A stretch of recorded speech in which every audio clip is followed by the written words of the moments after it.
Bienvenidos a la revista de Medicina y Salud Pública en vivo, único medio en salud en Puerto Rico con un mayor número de seguidores en las redes sociales, donde en Facebook tenemos alrededor de 236.459 usuarios, y también recuerde que nos puede seguir en Twitter bajo @revista MSP. También estamos agradecidos a todos aquellos que han apoyado nuestro portal Medicina y Salud Pública.com, que registró sobre las 3 millones de visitas. Como parte de los esfuerzos de educación entre Pfizer y la Sociedad Puertorriqueña de Cardiología, este programa estará dedicado a lo que es el manejo, tratamiento y prevención de la fibrilación atrial, una de las arritmias cardíacas que se detecta y se define como las más serias por las complicaciones como los accidentes cerebrovasculares. Para eso estará con nosotros el doctor Antonio Renta, quien es cardiólogo experto en fibrilación atrial, y más adelante estará con nosotros también el doctor Gilberto Rivera, presidente entrante de la sociedad. Bienvenido, doctor. Muchas gracias, Melinda, por la oportunidad de estar en tu programa. Doctor, vamos primeramente a la pregunta más importante, ¿qué es la fibrilación atrial? Sabemos que hay una serie de arritmias cardíacas y entre ellas está este tipo de alteración en la palpitación del corazón que se considera peligrosa. ¿Por qué, doctor? Bueno, vamos a empezar definiendo lo que es fibrilación atrial. Fibrilación atrial es la arritmia más común, sobre todo en pacientes mayores de 65 años, donde está presente en el 5% de esa población, y después de los 75 años entre un 8 y un 10% de la población. Es una arritmia pues obviamente muy común, muy prevalente en esta edad de oro. La fibrilación atrial específicamente es un tipo de arritmia donde el ritmo es irregularmente irregular. Se pierde la sincronización de las 4 cámaras del corazón, perdemos cerca del 25% de la función cardíaca, y peor aún nos pone a riesgo de tener complicaciones serias, como por ejemplo ataques cerebrales y embolismos. Son pues coágulos que se desprenden desde un área del corazón, específicamente el atrio izquierdo, que es el área donde típicamente se forman esos coágulos, que es una de las cámaras pequeñas del corazón que está al lado izquierdo, y de ahí se desprende y puede ir al cerebro y puede ir entonces a las piernas o a los brazos, que son las extremidades de los pacientes que sufren esos ataques. Doctor, ahí existen pacientes que pueden no estar conscientes de cuán peligrosas son estas palpitaciones, y usted menciona que una de las complicaciones más serias es la formación de coágulos, pero también sabemos que existe esta tendencia de pensar de que un coágulo puede formarse solamente en el cerebro. ¿Qué es específicamente cuando usted se expresa que puede provocar un embolismo sistémico? Muy bien, Melinda, esa es excelente pregunta. Fíjate, el coágulo donde realmente se forma, como mencioné hace un momentito, es típicamente en el atrio izquierdo, es dentro del corazón. La complicación que puede haber mayor es que ese coágulo se desprenda, y al desprenderse ese coágulo puede ir al cerebro y producir 2 tipos de infartos que me gustaría explicarlos, Melinda. El más común es el infarto isquémico, donde se ocluye la arteria y hay un daño cerebral que típicamente es permanente si no se puede abrir esa arteria rápidamente, y el paciente puede quedar con un déficit, ¿verdad?, que puede ser desde algo pequeño hasta algo extremadamente grande, donde uno pueda perder inclusive la ambulación, tenga que estar encamado, pueda perder inclusive el habla y facultades mentales. El otro tipo de infarto es un infarto hemorrágico, donde se rompe la arteria, se sangra dentro del cerebro, y ese tipo de infarto todavía es más peligroso, es menos común que el infarto isquémico, pero es mucho más peligroso. En el caso de los pacientes que tienen fibrilación atrial, pues la mortalidad es bien alta, las complicaciones son bien altas, y ese tipo de paciente típicamente, si queda vivo, queda con muchos más problemas neurológicos. Así que estamos hablando de cosas bien serias. Y el embolismo sistémico que me mencionaste es que ese coágulo pues no fue al cerebro, sino que va, digamos, a las piernas o a los brazos, donde puede ocluir una arteria. Típicamente son arterias más pequeñas, que son las que se tapan más fácilmente, y al tapar esa arteria pequeña, si esa arteria va a un dedo, puede uno perder el dedo por gangrena, o si va a una pierna, uno puede perder la pierna, un tobillo, un dedo de un pie. O sea, estamos hablando de nuevo de complicaciones bien serias. Doctor, quisiera preguntarle, ¿la fibrilación atrial puede manifestarse asintomáticamente? Eso es excelente pregunta, Melinda. Me alegro que me hagas esa pregunta, porque la mayoría de los pacientes sí tienen síntomas, sienten palpitaciones, algunos de ellos sienten dolor de pecho, otros sienten fatiga, pero hay un grupo significativo de pacientes que no tienen ningún síntoma. Por eso es que es bien importante que la población de Puerto Rico esté alerta a eso, sobre todo los pacientes de 65 años o más que tengan condiciones como, por ejemplo, hipertensión, alta presión, que tengan, por ejemplo, fallo congestivo cardíaco, pacientes, ¿verdad?, que se fatigan y que su corazón está débil, pacientes fumadores, pacientes que tienen problemas pulmonares como asma severo por muchos años o que tengan bronquitis crónica por muchos años, usualmente residuo del cigarrillo, que tengan enfisema por muchos años, pues ese tipo de pacientes aún se debe de cuidar más y visitar al médico más frecuentemente porque están más a riesgo de desarrollar este tipo de arritmia. Hay condiciones, por ejemplo, médicas que pueden producir este tipo de arritmia, como por ejemplo una aceleración de la tiroides o hipertiroidismo, donde el ritmo se puede acelerar y producir esta arritmia, o pacientes que se le inflama la capa que cubre el corazón, que se llama pericardio y produce una pericarditis. Estas dos condiciones, Melinda, son reversibles y el tratamiento sería básicamente controlar las condiciones. El que está hipertiroideo, normalizarle la tiroides, y el que tiene la pericarditis, controlarle el líquido, sacárselo o tratárselo. Y no requieren tratamiento usualmente a largo plazo. Pero las otras condiciones que te mencioné, que llevan el paciente a fibrilación atrial, como hipertensión, enfermedad pulmonar y fallo congestivo cardíaco, problemas de válvulas que no te mencioné, también pueden producir fibrilación atrial a largo plazo y son los que requieren tratamiento a largo plazo. ¿Afecta más a mujeres o a hombres, doctor? Fíjate, afectan a todos básicamente por igual. El factor principal es la edad, pero te confieso, Melinda, que cuando le da a la mujer fibrilación atrial está más a riesgo, esa es excelente pregunta, está más a riesgo de complicaciones la mujer que el hombre, pero afecta a ambos, ¿verdad? Ambos géneros por igual. ¿Por qué la mujer está más a riesgo? ¿Por qué puede ser, ¿verdad?, para ella más complicado? Fíjate, eso es lo que esos datos los hemos encontrado de forma estadística. Cuando se levantan estudios poblacionales vemos que las pacientes que uno va sumando los riesgos, encontramos que ser mujer lleva un poquito más de riesgo de complicación que ser hombre cuando ya tienen una fibrilación atrial para sufrir un ataque cerebral o un embolismo sistémico. Nos mencionó una serie de enfermedades que pueden predisponer al paciente y también nos puntualizó sobre la edad. Pero ¿qué otras causas pueden ocasionar que las personas a lo mejor jóvenes, ¿verdad?, una edad de 40, 50 años, pueden presentar este tipo de palpitaciones o a lo mejor achacárselos al estrés del diario vivir y realmente sea una condición seria como la fibrilación atrial?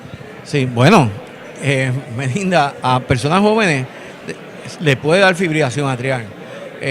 Menciono que básicamente la prevalencia y la incidencia es mucho más común en las personas mayores, pero eso es otra excelente pregunta porque nosotros tenemos pacientes hasta de 18 años de edad en adelante que están sufriendo de esa condición. Estrés, que no te lo mencioné, puede ser el gatillo en desarrollar el paciente fibrilación atrial. Gente que bebe en exceso. Sabemos que vivimos en una sociedad que nos gusta fiestar mucho, somos puertorriqueños, somos latinos y a veces nos excedemos mucho en el consumo de alcohol. Un exceso marcado en el consumo de alcohol puede llevar al paciente a desarrollar fibrilación atrial. Así es que sí, hay otros factores, ¿verdad?, que lo pueden llevar a uno a edad más temprana, sobre todo estas dos condiciones. Y otra condición que se puede ver en pacientes más jóvenes, que puede llevar el paciente a fibrilación atrial, que lo mencioné ahorita, pero no lo mencioné con este énfasis, son problemas valvulares que se pueden ver en la juventud. Gracias a Dios, enfermedad reumática cada vez la vemos menos en Puerto Rico, pero todavía hay pacientes reumáticos que, digamos, a los 30 o 40 años, porque se le estrecha una válvula, que típicamente es la válvula mitral, pueden desarrollar a temprana edad fibrilación atrial. Doctor, entre los factores que nos menciona, ¿qué de estas afecciones está a su juicio clínico aumentando más en Puerto Rico que predispone más a este paciente? Y ustedes cada vez pues pueden emitir un diagnóstico también de fibrilación atrial. Pues mira, yo diría que nuestra población es extremadamente hipertensa. El consumo de sal en Puerto Rico es extremadamente alto y honradamente es una de las causas principales para que el paciente hipertenso se le haga más difícil su control de presión. Yo tengo muchos pacientes en mi oficina hipertensos y una de las cosas, de las recomendaciones iniciales en ese grupo de pacientes es que bajen de manera significativa el consumo de sal. De sal. Sí. Otra condición que es altamente prevalente en Puerto Rico es diabetes, que no lo hemos mencionado, y aunque diabetes no es algo que induzca al paciente a desarrollar fibrilación atrial de manera directa, como lo es hipertensión, es uno de los factores de riesgo que puede llevar a complicaciones más serias una vez uno tiene fibrilación atrial. Y tengo que mencionarte, Melinda, que la prevalencia de diabetes en Puerto Rico es la segunda más alta en el mundo, después de los indios Pima, y honradamente pues nos tenemos que cuidar. De nuevo, tenemos que visitar a nuestro médico por lo menos una vez al año, una vez lleguemos a la adultez, y estar seguro que no estemos padeciendo de diabetes, de hipertensión, que son factores que pueden llevar al paciente a mayores complicaciones una vez uno sufre este tipo de arritmia. Para todos aquellos también que se mantienen conectados en este programa en vivo, doctor, ¿se está consciente de que una de las complicaciones más serias de este tipo de arritmia cardíaca es el accidente cerebrovascular? Bueno, yo quisiera que la población de Puerto Rico estuviese bien consciente de eso. Y como ya mencionamos, la persona puede estar asintomática y tener la arritmia. De hecho, te confieso, esto es anecdótico porque es mi práctica privada, pero por lo menos 3 de cada 10 personas que yo veo en mi oficina por fibrilación atrial, digo, que los veo y los encuentro con fibrilación atrial, están asintomáticos y van a un examen de rutina, un chequeo de rutina, como decimos en buen portugués. Y ahí descubrimos con un simple electrocardiograma, podemos descubrir la fibrilación atrial. Hay personas, Melinda, que se nos quejan de palpitaciones, van a mi consultorio, lo examinamos, que este término no lo hemos discutido todavía, no encontramos nada en el electrocardiograma, pero ahí tenemos que ser detectives. Hay otra metodología investigativa en la cardiología que se llama Holter, que es una grabadora de 24 horas, y entonces, digamos, me da por la noche, doctor, mucho, le ponemos el Holter, le ponemos la grabadora y ahí grabamos los latidos del corazón durante 24 horas y nos percatamos entonces en el Holter que de manera intermitente, nosotros le llamamos paroxísmico, desarrolla el paciente fibrilación atrial, que también lo pone a riesgo de desarrollar ataques cerebrales o embolismo sistémico. Que te quisiera mencionar, Melinda, que en este tipo de pacientes, para que tengas una idea, digamos, un paciente de 70 años sin fibrilación atrial, para que el público nos entienda, y un paciente de 70 años con fibrilación atrial.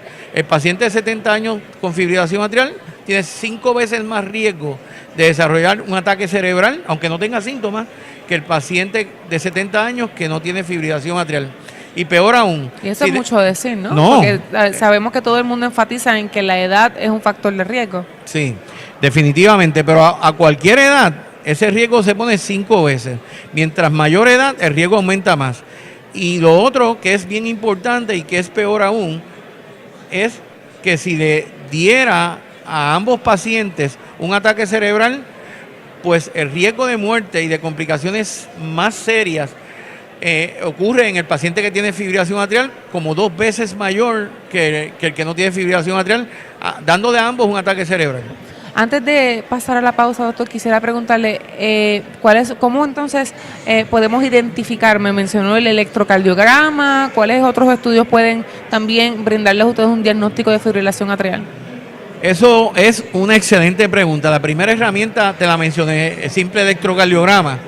Ahí podemos, si el paciente llega a la oficina y tiene síntomas de palpitaciones en ese momento, le hacemos un electrocardiograma y puede verse la fibrilación atrial en el simple electrocardiograma. Hay veces que no se ve y obviamente tenemos que recurrir al Holter, pero hay otro tipo de estudio que debemos hacerle a este tipo de paciente que se llama ecocardiograma, que es un sonograma del corazón para verle bien las cavidades del corazón y estar seguro de varias cosas. Las cámaras del corazón. Estar seguro de varias cosas. Número 1, que la función del corazón está bien. Número 2, que su tamaño del corazón, que es importante en la formación de coágulos, pues si se agranda mucho, está más propenso a desarrollar coágulos, esté bien. Que no hayan coágulos en el corazón y que tampoco haya ningún problema valvular serio. Cualquier paciente que tenga fibrilación atrial amerita hacerle un ecocardiograma, para evaluar definitivamente a ciencia cierta cómo está funcionando su corazón.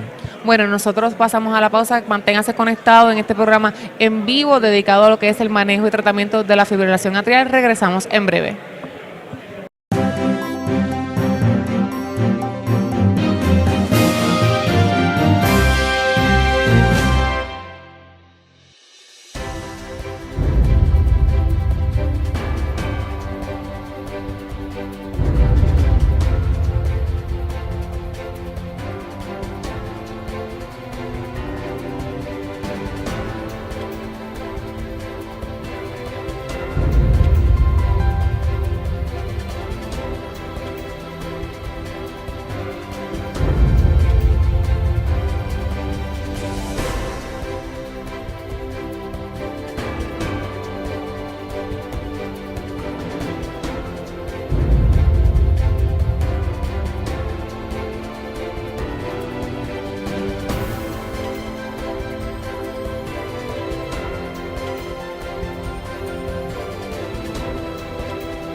Continuamos con este programa en vivo de la revista de Medicina y Salud Pública. Estamos dedicando este programa a lo que es el manejo y tratamiento de la fibrilación atrial en un esfuerzo educativo entre Pfizer y la Sociedad Puertorriqueña de Cardiología. Estamos con el doctor Renta, quien es cardiólogo y experto en fibrilación atrial, y ahora vamos a pasar a lo que es la prevalencia. Doctor, háblanos un poco de la prevalencia de esta enfermedad en Puerto Rico. Pues la prevalencia, Melinda, es bien alta. O sea, sobre todo, como te mencioné, en la población mayor de 65 años. Nosotros no tenemos estadísticas tan certeras como en otros lugares, pero yo te diría que la población de 75 años o más, cerca del 10% de esa población, debe de sufrir de este tipo de arritmia. Y los pacientes de 65 años o más, cerca de un 5% de toda la población, y eso es muchísimo. 5% de 65 años o más, 10% de 75 años o más sufren este tipo de arritmia. Pacientes más jóvenes, pues la prevalencia es bastante menor, a menos que tengan otras condiciones, como ya las mencionamos, Melinda, que lo lleven a fibrilación atrial. Doctor, en cuanto al tratamiento, estamos hablando de lo que es el uso de anticoagulantes. Háblanos un poco también sobre eso. Eso es una súper pregunta, Melinda. Mira, lo primero que uno tiene que hacer con un paciente con fibrilación atrial es tratar de identificar si tiene una causa secundaria como las que te mencioné, de tiroides o de pericardio. Si no tiene eso, pues básicamente es un paciente que tiene fibrilación atrial por otro tipo de causas que pueden ser las que ya mencioné. Y lo primero que tenemos que hacer entonces es evaluar su riesgo. Hay una manera de evaluar su riesgo, de evaluar el riesgo de desarrollar este paciente o un ataque cerebral o un embolismo sistémico, que ya lo mencionamos. Es a base de una puntuación, se llama el CHAT score. Y se lo quiero mencionar bien breve a nuestra audiencia para que sepa. La C es de fallo congestivo cardíaco, la H es de hipertensión, la A es de age, 75 años o más, la D es de diabetes y la S es de stroke o un ataque cerebral transitorio. Si uno tiene un CHAT score de 1 o más, debe ser tratado. De 2 o más, es un riesgo moderado. Y si tiene un CHAT score de 3 o más, que es sumando estos números, donde la S última le da una puntuación de 2 puntos, pues si tiene 3 puntos o más, el paciente está a bien alto riesgo de desarrollar un ataque cerebral o un embolismo sistémico. Y entonces estamos definitivamente, a menos que haya una contraindicación absoluta, estamos obligados a tratarlo. Y hay dos tipos de tratamientos principales. El primer tipo de tratamiento principal es darle un antiarrítmico con el propósito de tratar de convertir ese ritmo cardíaco a un ritmo sinusal, que es el ritmo normal. Y hay otra modalidad, y es que si no se puede lograr eso, controlarle el rate cardíaco para que lleve una vida lo más satisfactoria posible. Recientemente se publicó un estudio donde ambos tratamientos eran aceptables en la población mayor y podemos optar por cualquiera de las dos maneras.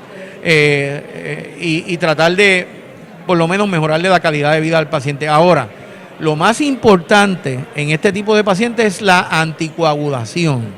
¿Por qué digo esto? Porque si no anticoagulamos al paciente, no podemos reducir el riesgo de que el paciente tenga un ataque cerebral o un embolismo sistémico. Y hay varios anticoagulantes en el mercado. Nosotros hemos estado utilizando por los pasados 40 años warfarina como el anticoagulante principal, pero desde hace cerca de 4 o 5 años ya tenemos anticoagulantes más modernos, más nuevos. Los denominados anticoagulantes noveles.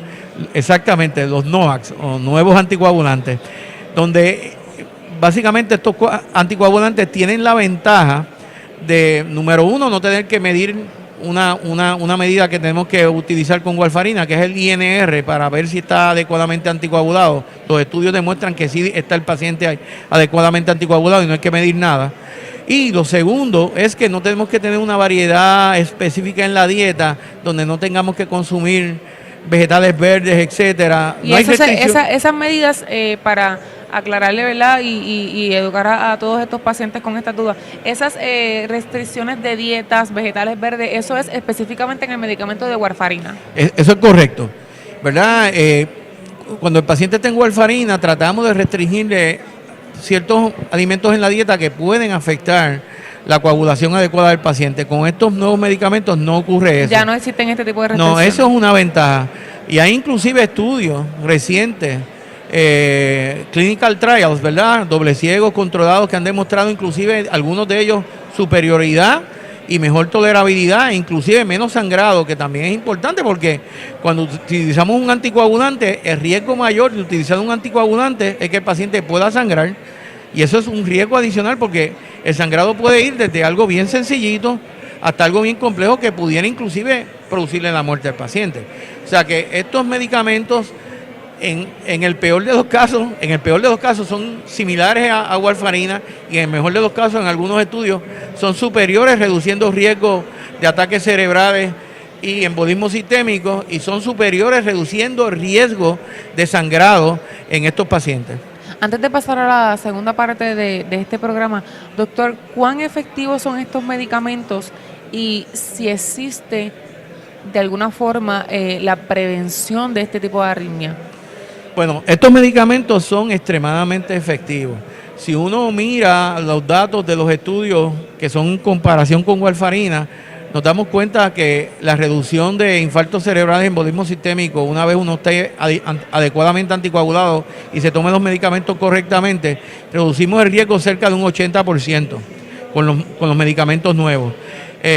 La prevención de esta condición es bien compleja, pero a la misma vez es muy dependiente del paciente. Las visitas médicas rutinarias es mi primer consejo a la población puertorriqueña. Controlar la presión, controlar la dieta con el consumo de sal, reducir la alta ingesta de carbohidratos que tenemos en nuestra dieta, que nos hace convertirnos muchas veces en diabéticos. Y aunque, como te mencioné anteriormente, la diabetes no aumenta el riesgo en sí de desarrollar fibrilación atrial, pero una vez uno tiene fibrilación atrial lo pone a más riesgo de ataques cerebrales, pues yo diría que esas son de las cosas que podemos mejorar. No fumar cigarrillos, bendito, y atendernos las condiciones pulmonares bien tempranamente, porque también pueden llevarnos a que el paciente pues desarrolle fibrilación atrial. ¿Estos medicamentos están indicados para cualquier edad, doctor? Fíjate, después de los 18 años en adelante están indicados, sí. Antes de los 18 años, pacientes menores de edad no tienen indicación al presente. ¿Cómo se diferencian los medicamentos anticoagulantes, los noveles, de la warfarina, controlando este ritmo irregular a un ritmo sinusal, que es el ritmo normal del corazón? No, estos medicamentos se diferencian de warfarina en que van directamente, ahora le estamos llamando direct oral anticoagulants, porque afectan un solo sitio de la cadena o la cascada de coagulación. Warfarina afecta a varios sitios en la cascada de coagulación, pero no afectan el ritmo cardíaco. Para controlar el ritmo cardíaco necesitamos combinarlos con antiarrítmicos, que te los mencioné, Melinda. Entonces, también en lo que tiene que ver con estos pacientes hipertensos, con tiroides, etcétera, ¿la fibrilación atrial es parte de estas condiciones o de no controlarse, entonces puede predisponerlo, ¿verdad?, a desarrollar este tipo de lo que es alteración en la palpitación del corazón? Otra excelente pregunta. Definitivamente, si controlamos desde bien temprano la hipertensión, eso nos ayuda muchísimo a reducir el riesgo de desarrollar fibrilación atrial. Y si la tiroides nos atendemos a tiempo, típicamente también reducimos el riesgo de desarrollar fibrilación atrial. De hecho, los pacientes que desarrollan fibrilación atrial con problemas de tiroides, yo tengo 28 años de práctica y tan solo he visto como 7, es porque se van ya a un descontrol severo que le llamamos tormenta hipertiroidea y entonces desarrollan este tipo de arritmia. Definitivamente prevención, control a tiempo. Tener la condición de hipertensión o tener la condición de afección de tiroides no necesariamente es tan malo, pero si lo controlamos a tiempo vamos a tener menor riesgo. De las causas y afecciones que nos menciona que pueden predisponer al paciente, doctor, ¿cuál a su juicio también es la que puede estar aumentando en Puerto Rico? Pues yo diría que hipertensión lo vemos con mucha frecuencia. La edad, mira, nuestra población, sabe que la inmigración de Puerto Rico típicamente es en jóvenes. Nuestra población está envejeciendo y desde el principio de la entrevista hablamos que la edad es un factor bien importante y yo diría que nuestra edad poblacional hoy en día es mucho mayor que la que teníamos hace 10 años y definitivamente también la prevalencia de diabetes es bien alta en Puerto Rico y puede llevar al paciente a más riesgo de desarrollar ataques cerebrales o embolismo sistémico.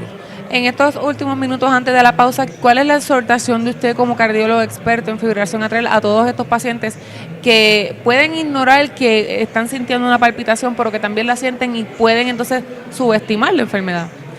Pues mira, Melinda, de nuevo, prevención. Desde los 18 años o más, que ya el paciente se considera adulto, yo diría que por lo menos una visita una vez al año a su médico general o al médico de cabecera es importante y ese sea el que guíe si el paciente amerita que lo evalúe un cardiólogo. A veces me llegan pacientes bien jovencitos que precisamente han ido a su médico primario y le ha dicho, mira, creo que tienes algún tipo de arritmia significativa, ve a ver el cardiólogo, me llegan a mí y tienen fibrilación atrial o tienen algún otro tipo de arritmia. Y obviamente pues se maneja el paciente adecuadamente. Mientras más a tiempo detectemos el problema, mientras más a tiempo el paciente busque ayuda, mejor nos va a ir a todos, definitivamente. Bueno, doctor, le agradecemos este espacio, ¿verdad?, para orientarnos y educarnos sobre la fibrilación atrial. En la próxima parte estaremos con el doctor Gilberto Rivera, quien es presidente entrante de la Sociedad Puertorriqueña de Cardiología. Regresamos en breve. Muchas gracias, Melinda.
Continuamos en vivo desde la convención de la Sociedad Puertorriqueña de Cardiología en este programa dedicado a lo que es la prevención, tratamiento y manejo de la fibrilación atrial, también de enfermedades cardiovasculares. En esta parte de programa contamos con el doctor Gilberto Rivera, quien es presidente entrante y nos estará hablando sobre las enfermedades cardiovasculares más prevalentes en Puerto Rico. Bienvenido, doctor.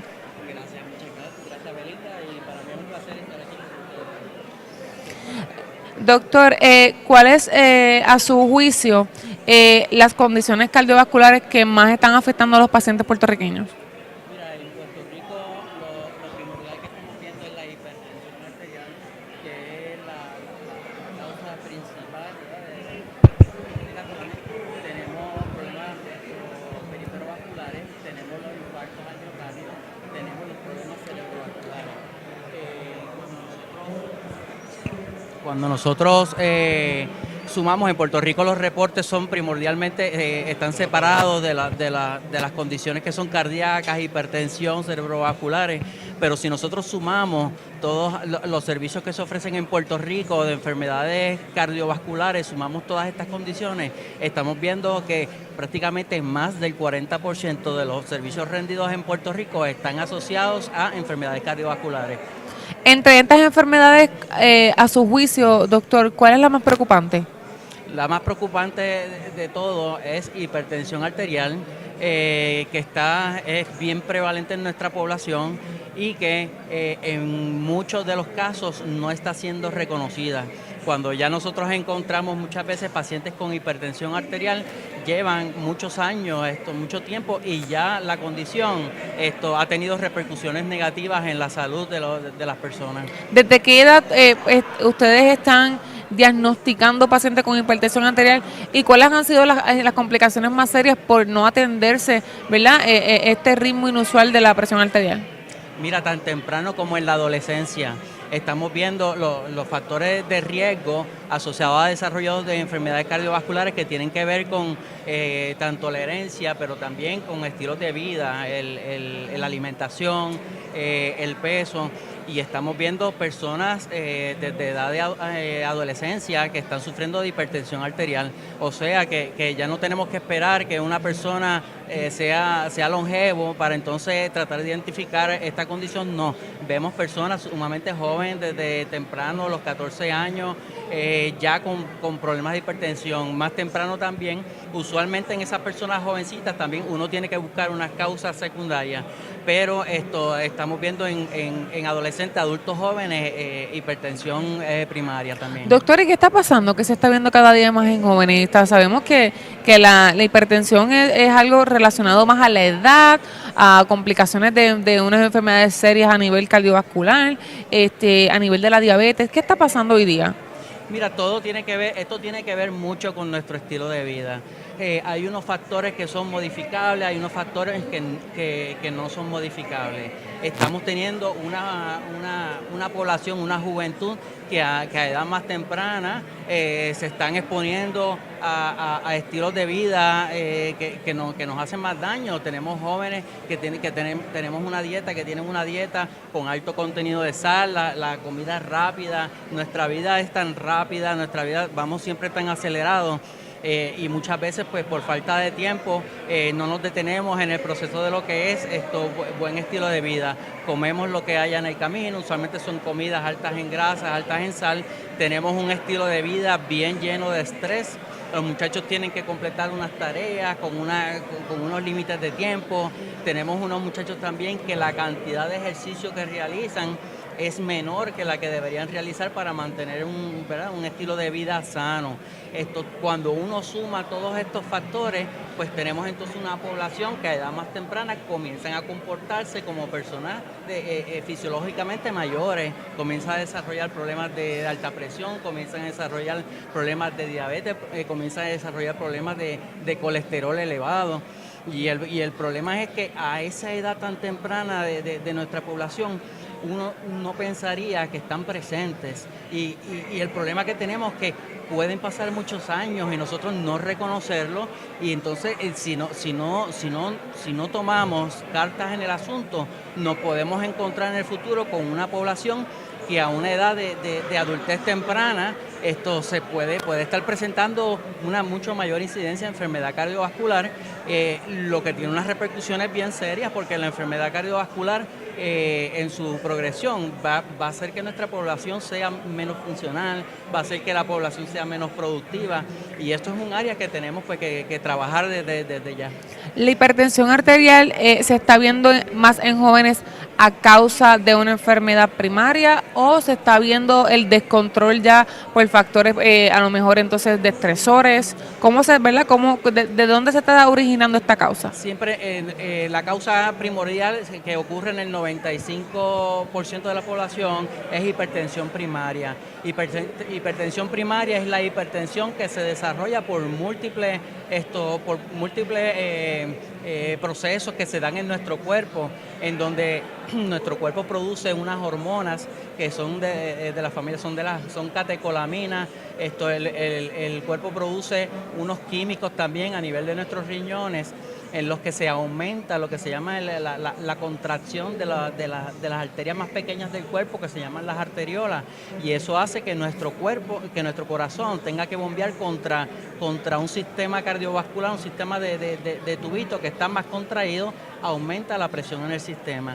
Las causas secundarias siguen siendo como un 5% de los casos de hipertensión, usualmente asociados a problemas de tiroides, a problemas particulares en las áreas de riñón, problemas que se pueden originar en las arterias del riñón, ciertos tumores que pueden producir catecolaminas, son causas de paratiroides. Son situaciones que son mucho más raras y que uno debe sospecharlas ya cuando una persona con hipertensión que ha comenzado a recibir tratamiento, pues vemos que responde bien pobremente, a pesar de estar en múltiples medicamentos, múltiples drogas, pues ya entonces ahí uno comienza a sospechar que puede haber una causa secundaria, y entonces uno puede realizar unos estudios más especializados para identificar.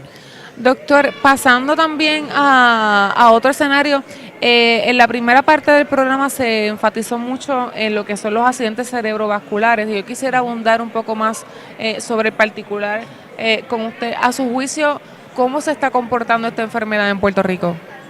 Mira, los accidentes cerebrovasculares son una causa bien importante de muerte.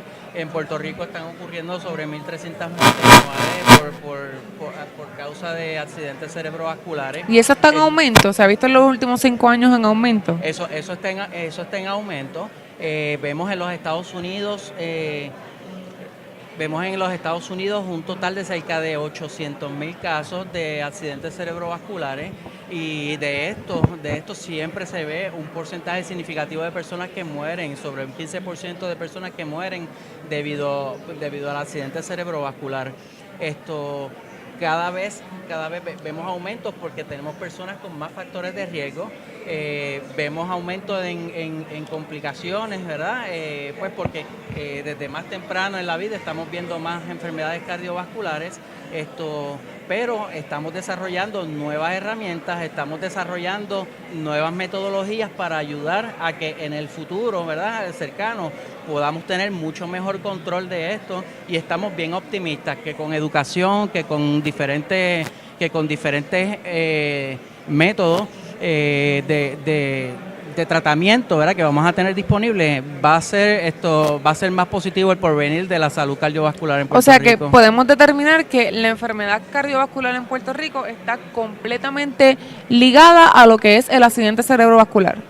Es correcto, los accidentes cerebrovasculares son parte de las enfermedades cardiovasculares. Los accidentes cerebrovasculares es una manifestación, muchas veces ya en estadio avanzado, de una condición cardiovascular que lleva años produciéndose desde sus inicios, que puede ser hipertensión, que puede ser otros factores como es diabetes, fumar, y cuando la persona desarrolla el accidente cerebrovascular, usualmente es una persona que ya tiene problemas desde hace muchos años. ¿Qué está pasando en este estilo de vida del paciente, doctor? Que entonces estamos viendo que básicamente los casos de stroke son debido al riesgo de enfermedad cardiovascular. ¿Quiere decir que este es un riesgo inmediato, o hasta cuánto puede llegar esta enfermedad que entonces desemboca la formación de coágulos en el cerebro? Mira, la enfermedad cardiovascular, incluyendo la enfermedad cerebrovascular, están ligadas, están ligadas tanto en factores de riesgo como en su mecanismo. Nosotros podemos desarrollar accidente cerebrovascular por más de un proceso. Uno de los procesos que se da frecuentemente es la enfermedad de arteriosclerosis que se da en las arterias. Una persona que comienza a padecer de hipertensión, que tiene problemas de lípidos, una persona que tiene un estilo de vida donde tiene mucha ansiedad, etcétera, que sabemos que promueve enfermedad cardiovascular, comienza a desarrollar enfermedad de las paredes de las arterias. Las arterias están presentes en todo nuestro cuerpo, necesitamos arterias para nutrir de sangre, oxígeno, nutrientes, todo nuestro organismo.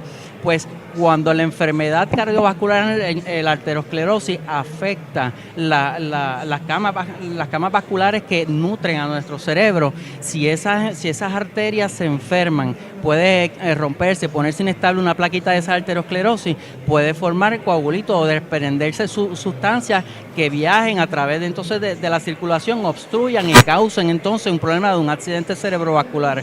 También es bien importante saber que muchos de los accidentes cerebrovasculares están asociados al desarrollo de arritmias cardíacas, específicamente la fibrilación atrial, que es de la cual hemos hablado mucho durante este simposio. La fibrilación atrial tiene la particularidad de que causa un enlentecimiento en el flujo de sangre en las cavidades superiores del corazón que se llaman los atrios. Debido a esa estasis en el movimiento de la sangre, se predispone a la persona que formen coagulitos. Esos coagulitos, de desprenderse, también viajan y se encuentran entonces con una cama de poca resistencia que nutre el cerebro y viajan fácilmente a través de esas arterias y pueden ocasionar entonces la obstrucción que lleva al derrame cerebral o al infarto cerebral. Antes de continuar, doctor, nos preguntan en vivo sobre lo que tiene que ver los medicamentos anticoagulantes en este tipo de condición como la fibrilación atrial y nos preguntan si esto los cubre la reforma. Sí, hay medicamentos anticoagulantes que son cubiertos por la reforma. Es bien importante esto de la cubierta de los medicamentos, sabemos que cambia, ¿verdad?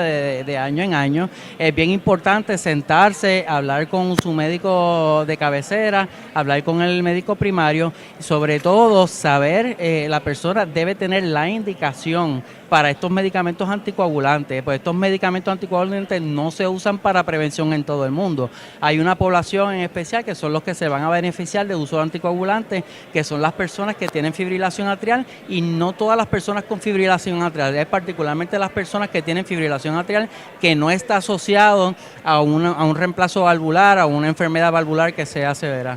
Continuando, doctor, a su juicio, en las salas de emergencia del país, ¿cuál enfermedad cardiovascular o qué tipo de enfermedad es la más que está causando lo que son los infartos cerebrales?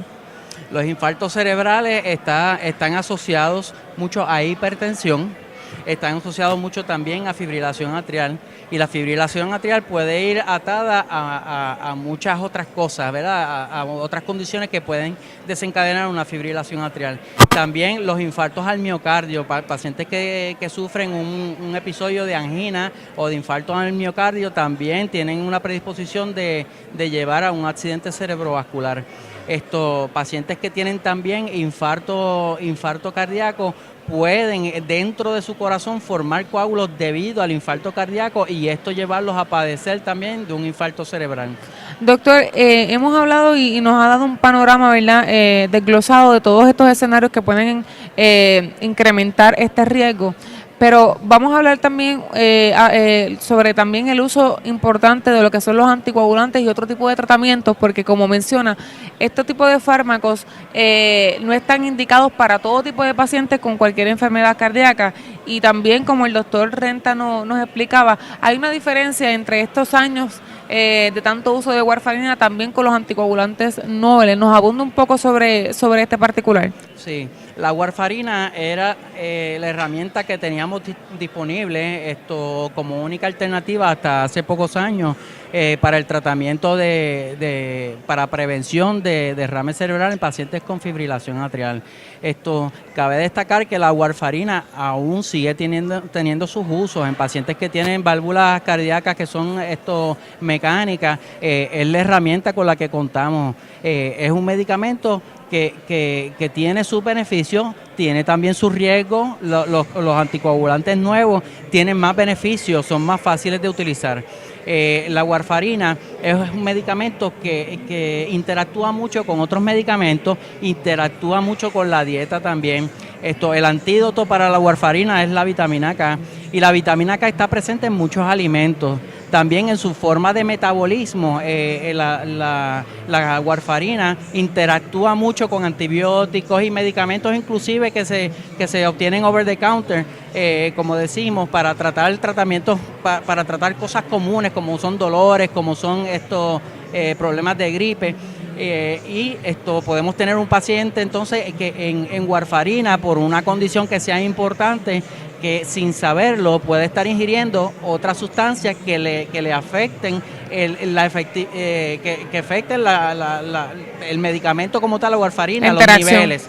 La warfarina también hay que estar midiendo sus niveles de efectividad mínimo mensualmente. Un paciente que comienza tratamiento en warfarina, inicialmente hay que estar a los pocos días haciendo medidas en sangre del nivel de lo que nosotros llamamos la cascada de coagulación. Y tenemos un espacio bastante estrecho de lo que nosotros llamamos el rango terapéutico. Cuando nos salimos de ese espacio, ¿verdad?, que es el rango terapéutico, si estamos muy bajitos, simplemente no estamos protegiendo al paciente. Si nos vamos por encima de ese rango terapéutico, aumenta marcadamente entonces los riesgos de sangrado.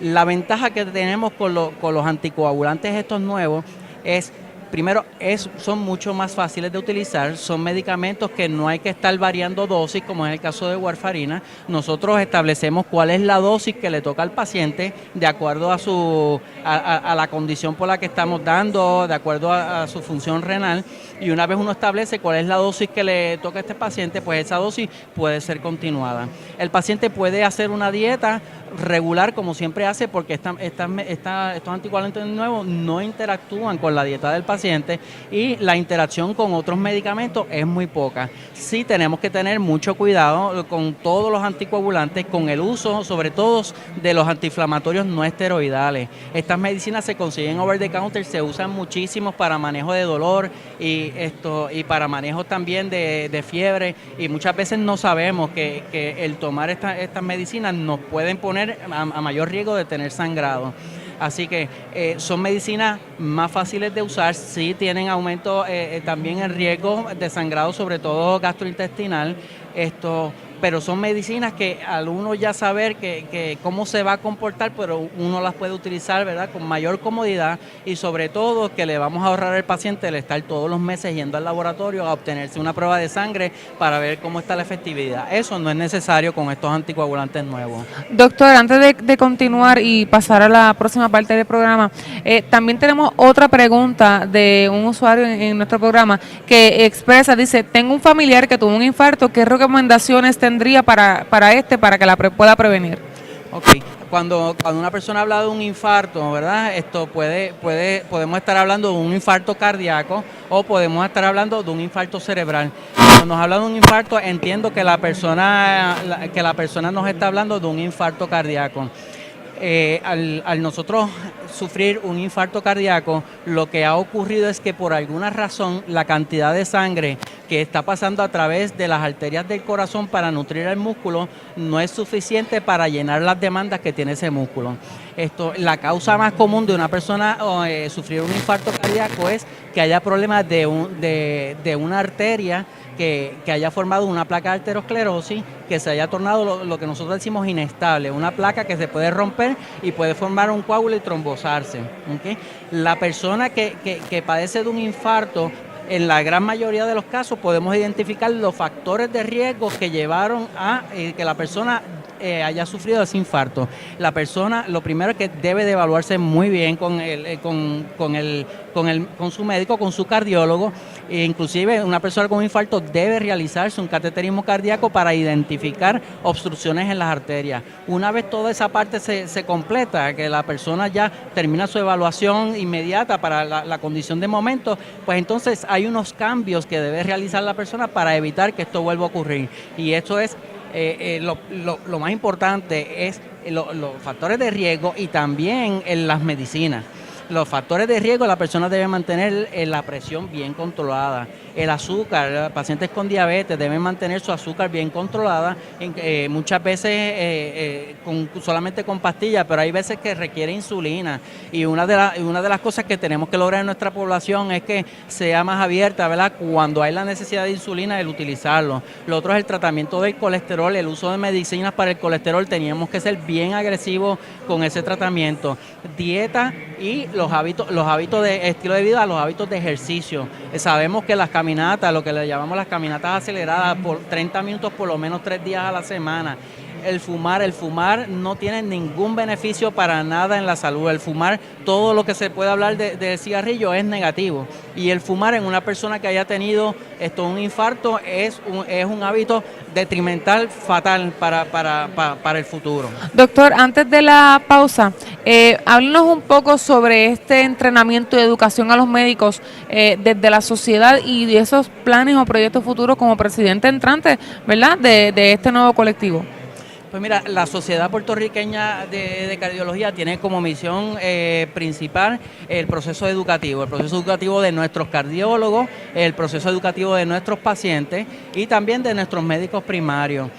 Nosotros pues participamos, nuestra actividad más grande es este congreso que nosotros hacemos todos los años, en donde realmente comenzamos desde que termina este congreso, ya estamos trabajando para el congreso del próximo año y se trabaja con mucho esmero. Nosotros hacemos mucha investigación también para identificar cuáles son las áreas que necesitamos destacar en los congresos y llenar esas lagunas que nosotros identificamos que puede tener nuestra gente en términos de los temas cardiovasculares. En términos de la orientación a nuestros pacientes, pues nosotros aprovechamos mucho el Día Mundial del Corazón, que se celebra todos los años el 29 de septiembre, y aprovechamos para realizar diferentes actividades.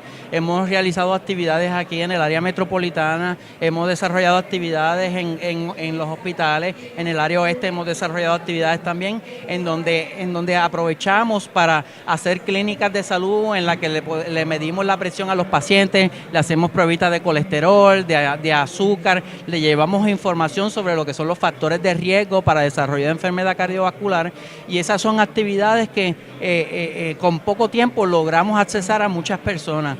Es increíble la cantidad de pacientes que nos encontramos que creen que está todo bien, y cuando uno le hace una pequeña pruebita de presión, de colesterol, de azúcar, encontramos que hay un descontrol real, hay un descontrol importante.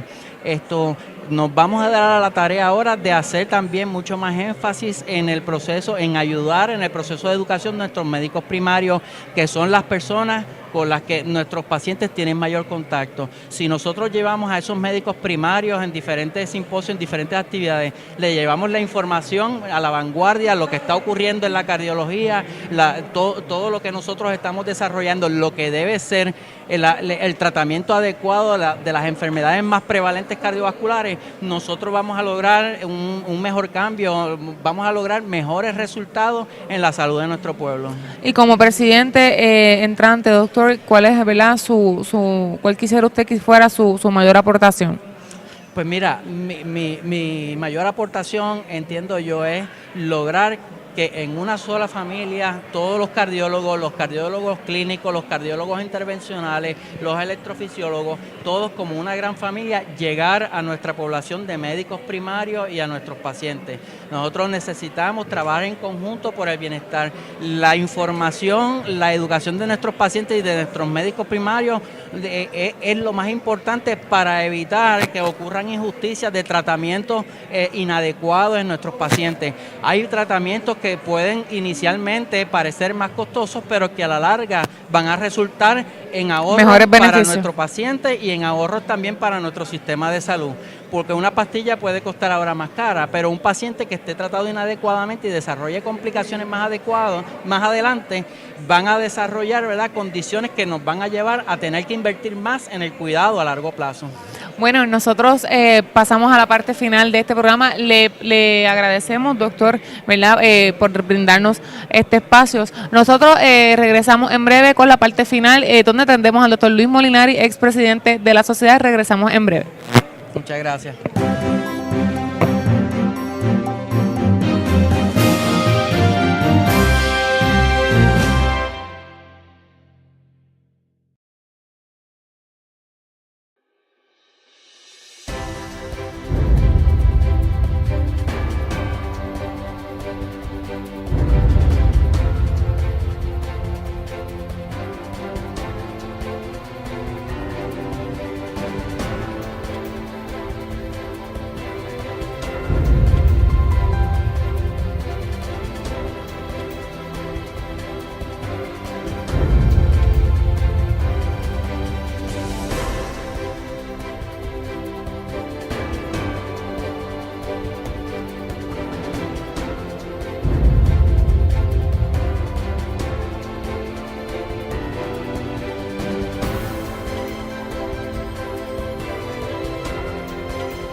Continuamos en vivo en este programa de la revista de Medicina y Salud Pública, y ahora contamos con la participación del doctor Luis Molinari, cardiólogo y expresidente de la Sociedad Puertorriqueña de Cardiología, que se ha unido también a Pfizer para educar sobre lo que son las enfermedades cardiovasculares y fibrilación atrial. En esta parte del programa estaremos hablando también sobre los 40 años que cumple la sociedad. Doctor, bienvenido y gracias por estar con nosotros. Muy buenas tardes, un saludo para ti y para toda la audiencia que tenemos hoy en vivo. Un placer estar nuevamente contigo. El placer es de nosotros, doctor. Sabemos que la sociedad lleva 60 años formada, pero 40 años incorporada. Creo que entonces son muchos años de historia y de aportación a Puerto Rico. ¿Nos puedes hablar un poco sobre esto? Son muchos años de aportación, tanto de educación al cardiólogo como de educación al paciente y participación en la salud pública del país, siendo parte de los proyectos de ley que muchas veces se han aprobado en beneficio del paciente. E interesantemente, que quizá mucha gente no lo conoce, el fundador, el primer presidente de la Sociedad Puertorriqueña de Cardiología fue Ramón Suárez Calderón, y poca gente sabe que ese primer presidente es el nombre que tiene el Centro Cardiovascular, que es la institución del gobierno que atiende a los pacientes de cardiología. Así que Ramón Suárez Calderón es el nombre del Centro Cardiovascular y fue el primer presidente de la Sociedad Puertorriqueña de Cardiología. Doctor, en relación también a lo que son la educación a los médicos, la formación de cardiólogos, procedimientos noveles, porque sabemos que desde el cardiovascular también se han originado muchos avances como los trasplantes de corazón, etcétera. ¿Nos puede hablar un poco y destacar estos pasos históricos que ha tenido la sociedad en Puerto Rico desde que se formó? Pues mira, ha sido no solamente en la educación de esos médicos, que se traduce en un mejor trato para el paciente, porque al conocer lo último que hay en la tecnología y en medicamentos, pues nosotros los cardiólogos le damos al paciente lo que entendemos que es lo mejor para su condición cardiovascular. Es que la sociedad se ha distinguido no solamente a nivel local, sino a nivel internacional, porque por años cardiólogos puertorriqueños han sido invitados a dictar charlas en otros países y en congresos internacionales. No solamente nosotros hemos ido a países del exterior a dictar charlas, sino que Puerto Rico ha sido sede de 3 congresos interamericanos de cardiología y un congreso centroamericano, donde nosotros invitamos todos los cardiólogos de América o de Centroamérica, cuando fue el centroamericano, a que nos acompañen, y muchos de ellos, de los invitados que hemos tenido aquí, nos han expresado que los cardiólogos puertorriqueños han sido los que mejor han organizado los congresos en calidad, no solamente de organización, sino de calidad científica, de lo que nosotros coordinamos, de invitados especiales más conferenciantes locales, para nosotros instruir, o sea, que sentirse orgulloso de que cardiólogos puertorriqueños somos los que educamos a veces o somos conferencistas de otros cardiólogos de América, de verdad que es un paso de avance y que nos llena de orgullo la cardiología puertorriqueña. ¿Cómo se ha avanzado en el entrenamiento? Sabemos que, por ejemplo, sus especialidades como la electrofisiología es Nobel, cardiología pediátrica en Puerto Rico también sabemos que es una subespecialidad también que está haciendo falta y creo que de eso, ¿verdad? Usted también ha sido enfático, pero sobre todo el entrenamiento de este médico que cada vez está o se ve obligado a atender más pacientes cardiovasculares porque son precisamente las enfermedades más prevalentes en Puerto Rico. Mira, cuando yo empecé en la Sociedad de Cardiología hace X número de años, no voy a decir cuántos son, hace X número de años, éramos 350 cardiólogos en esta organización, ahora somos 180. O sea, casi estamos en un 50% menos de matrícula de cardiólogos en Puerto Rico comparado con 20 y pico de años atrás.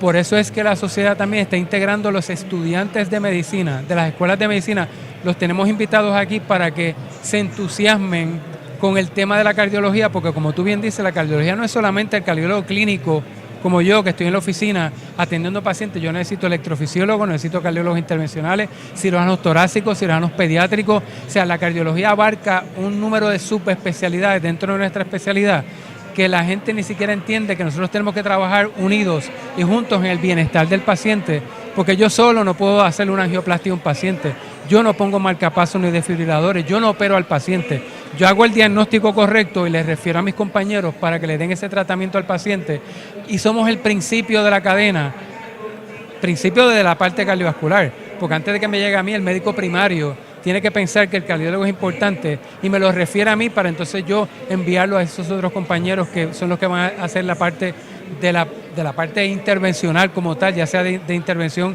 con cateterismo o cirugía. O sea que la cardiología es una rama que tras que somos menos, somos bien subespecializados y de verdad necesitamos que esos muchachos se interesen por esta especialidad porque el país lo necesita.